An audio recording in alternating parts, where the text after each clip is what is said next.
A Virginia Beach man charged with illegal possession of wildlife. Not just any wildlife, we're talking about alligators and terrapins. Police say the man kept the reptiles in a home on Betsy Ross Road. That's off Constitution Drive, not far from Town Center.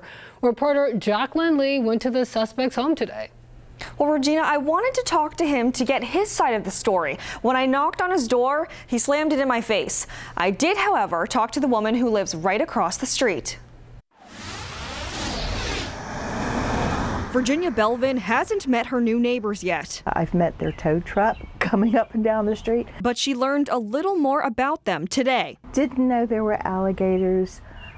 Very surprised. And she was even more surprised when officers got a tip about illegal wild animals living across the street.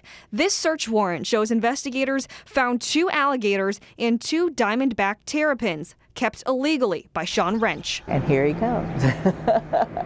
Right on cue.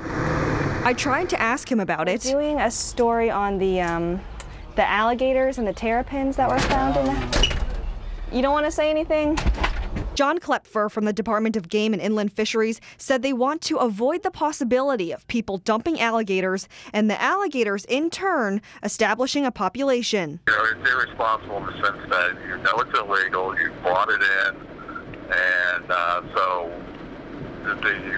what the outcome of what happens to the final deposition of the animal is no one's fault but the person that brought it in illegally. There's always a possibility of any wild animal biting you. I mean, these are not your typical pets. And those jaws are what Belvin thinks about. I don't think they're very safe for either kids who would be fascinated with them or little old ladies who can't run fast.